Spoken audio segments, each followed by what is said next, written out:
Hello friends, welcome to our channel Let's Learn English. I hope you are all fine.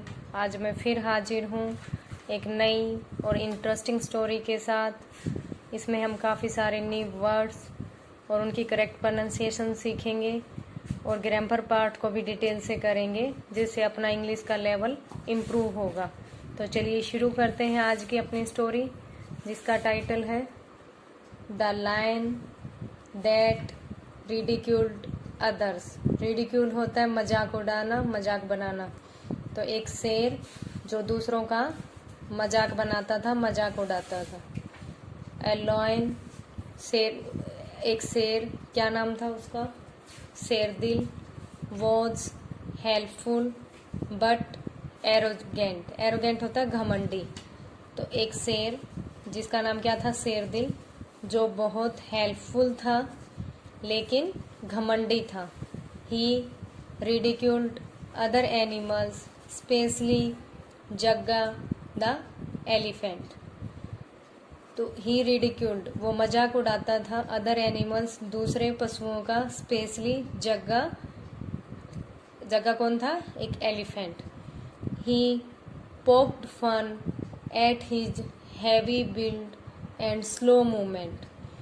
वह poked fun होता है मजाक उड़ाना, eight his heavy build, उसके भारी निर्माण पर। बिल्ड होता है कि वो भारी भरकम होता है ना एलिफेंट, तो उसके भारी निर्माण पर, और उसकी धीरे मूवमेंट होता है हलचल। तो उसके भारी निर्माण और उसकी धीरे हलचल का मजाक उड़ाता था। But the composed Jagga never reacted. Composed होता है शांत, लेकिन शांत जग्गा कभी भी प्रतिक्रिया, रिएक्टेड होता है प्रतिक्रिया देना, प्रतिक्रिया नहीं देता था। रिएक्ट की सेकंड फॉर्म है रिएक्टेड। क्योंकि स्टोरी पास्ट टेंस में होती है तो हमें काफ़ी सारी वर्ब की सेकंड फॉर्म सीखने को मिलेंगी। One day there was a terrible storm. Terrible होता है भयानक। तो एक दिन एक भयानक तूफान आया। मोस्ट एनिमल्स टुक, टेक की सेकंड फॉर्म है shelter in a huge cave. Huge होता है बड़ी, केव होती है गुफा। तो मोस्टली बहुत सारे एनिमल ने, शेल्टर होता है आश्रय, ले लिया, इन ए ह्यूज केव, बड़ी गुफा में। लेटर, बाद में। द स्टॉर्म, ब्लो की सेकंड फॉर्म है blew, so hard that a babul tree fell in front of the cave. बाद में तूफान इतना तेज आया, इतना तेज बहा कि एक बबूल का पेड़ गिर गया in front of the cave, cave गुफा के सामने। ब्लॉकिंग इट्स एंट्रेंस, और जो उसका एंट्रेंस था उसको ब्लॉक कर दिया। When the storm passed, past की सेकंड फॉर्म है पास्ट, जब तूफान चला गया। The animals stuck inside the cave, जो पशु थे वो अंदर फंस गए गुफा में। एंड साउट की सेकंड फॉर्म है साउटेड, चिल्लाए, हेल्प हेल्प, सहायता सहायता। On hearing the cries, Sherdil, run की सेकंड फॉर्म है रैन, टू हेल्प आउट। तो जो आवाज़ें आ रही थी, जो चिल्लाहट आ रही थी, उसको सुनकर शेरदिल हेल्प के लिए दौड़ा, सहायता के लिए दौड़ा। ही ट्राइड, ट्राई की सेकंड फॉर्म है to clear away the tree but couldn't, could not की कॉन्ट्रैक्ट फॉर्म है couldn't. And somehow his hand got stucked their hands under the huge tree trunk. He tried to clear away, उसने कोशिश की उस पेड़ को हटाने की, बट नहीं कर पाया।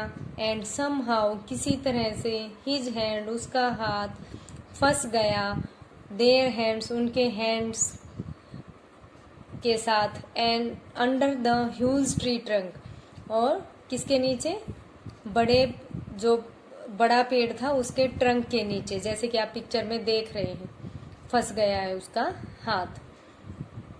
शेरदिल was unsuccessful and was crying in pain. Was और वर्ब की फर्स्ट फॉर्म के साथ ing। यहाँ पर पास्ट कॉन्टिन्यूअस टेंस यूज हुआ है। पास्ट कॉन्टिन्यूअस टेंस में हम वॉज वर प्लस वर्ब की फर्स्ट फॉर्म के साथ ing यूज करते हैं। तो शेरदिल असफल रहा और दर्द से चिल्ला रहा था। राइट देन, तभी। Jagga happened to pass by and see की सेकंड फॉर्म है सो द केओस। केओस होता है गड़बड़ी। तो तभी जग्गा वहां से गुजर रहा था और उसने जो भी अव्यवस्था या गड़बड़ी थी उसको देखा। Judging the situation at once, जो हालात थे उनको जज करके, उनको उसी समय जज करके जग्गा एश्योर्ड होता है आश्वासन देना। जग्गा ने आश्वासन दिया। द ट्रैप्ड होता है फंसे हुए एनिमल्स, फंसे हुए पशुओं को आश्वासन दिया। एंड शेरदिल डोंट पैनिक, दुखी मत हो।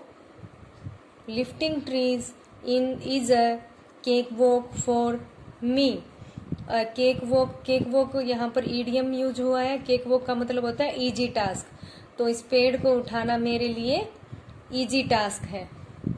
I will set you all free with in seconds, मैं तुम सभी को कुछ ही सेकंड में आज़ाद कर दूंगा। एफर्टलेसली यहाँ पर एडवर्ब की तरह यूज हुआ है। मोस्टली जब ऐसे वर्ड आते हैं जिनके साथ में लास्ट में ly लगा होता है, सारे के सारे नहीं लेकिन मोस्टली एडवर्ब होते हैं, तो यहाँ एफर्टलेसली एडवर्ब यूज हुआ है। उसका मतलब होता है आसानी से। Jagga lifted the tree with his trunk and shifted it aside, Jagga ने उसको पेड़ को उठाया विद हिज ट्रंक, अपनी ट्रंक से, जैसे कि आप पिक्चर में देख पा रहे हो, और उसको साइड में शिफ्ट कर दिया। शेरदिल नाउ, नो की सेकंड फॉर्म है knew, that everyone has his और her own strengths including the heavy weight Jagga. Sherdil अब जान गया था कि हर कोई हर किसी की अपनी स्ट्रेंथ होती है, अपनी शक्तियां होती हैं, इंक्लूडिंग किसको? द हैवी वेट जग्गा को, मतलब हैवी वेट जग्गा को भी इंक्लूड करके हर किसी के पास अपनी शक्तियां, अपनी स्ट्रेंथ होती हैं। तो मोरल क्या है स्टोरी का? Everyone has a purpose in life, हर किसी का अपनी लाइफ में पर्पज होता है। तो सो फ्रेंड्स, इस स्टोरी से हमें क्या सीखने को मिला कि हमें किसी का मजाक नहीं उड़ाना चाहिए। हर किसी का अपना लाइफ में पर्पज होता है, हर किसी को भगवान ने अलग अलग तरीके से बनाया है, इसलिए हमें किसी का मजाक नहीं उड़ाना चाहिए। हर किसी की अपनी अपनी वीकनेस और अपनी अपनी स्ट्रेंथ होती हैं, तो हमें उनकी रेस्पेक्ट करनी चाहिए।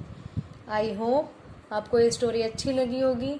अगर आपको ये स्टोरी अच्छी लगी तो please like it, share it and subscribe my channel.